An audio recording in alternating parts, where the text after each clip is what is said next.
If a school district doesn't attend to 504 eligibility and ensuring that you have correct identification of students that may be 504 and you serve students under Section 504, you're going to find yourself having to serve more needs of students with disabilities in the more restrictive statute. In special education, your numbers are going to be a little bit bigger in special education. They might need to be.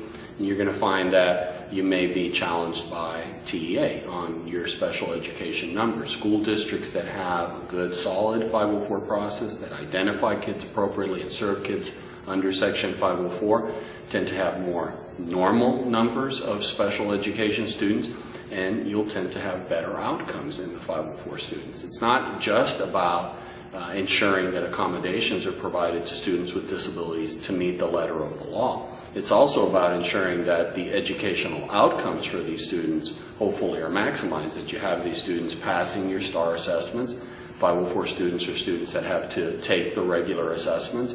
If you don't provide them the accommodations in regular classes, you're going to struggle in really meeting your goals in terms of accountability numbers in your statewide assessments.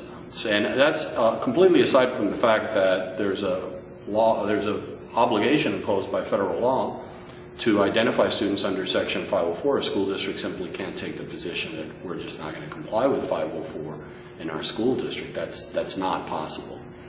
There was a time, I think, when schools could say we don't do 504, but I think the modern parent knows better. The modern parent with a student with a disability goes online. They talk to friends. They talk to advocates. They ask what can happen for my child. And so in the modern world, parents aren't blind.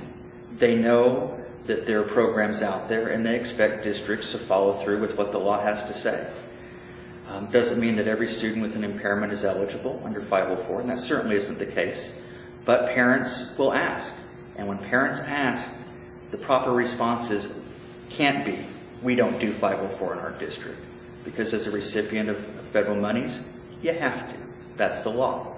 And we can do it grudgingly, or we can do it with the commitment to children that most educators typically have. And that's what we hope to see.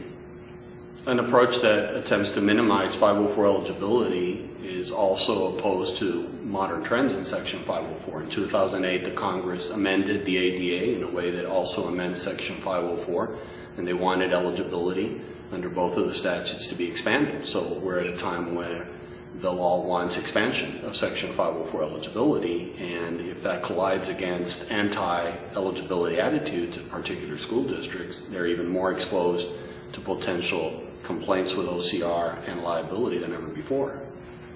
Districts need to be concerned about Section 504 and disability laws in general, because if you're not recognizing the impact that disability can have on a student, then that student is not progressing as he or she should, and the district isn't serving the student as the district should.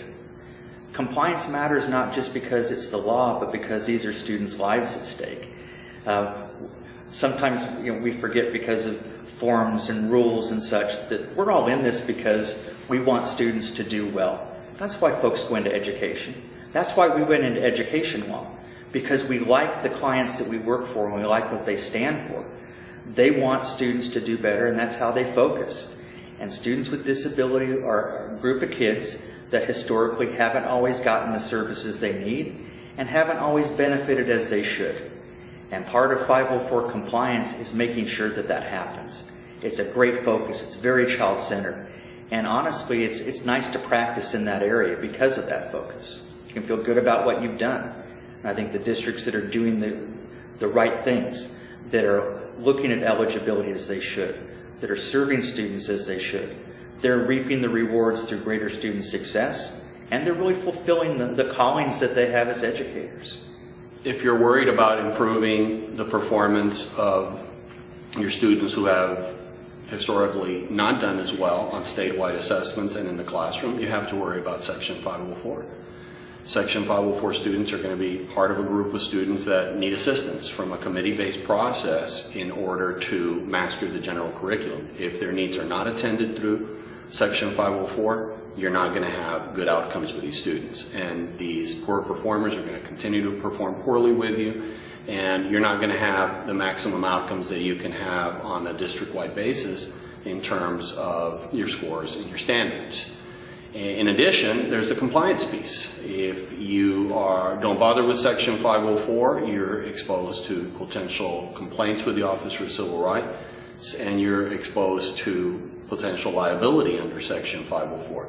So aside from the benefits, we also have to discuss the consequences. There are consequences for not complying with Section 504, and school districts don't want to find out about those consequences.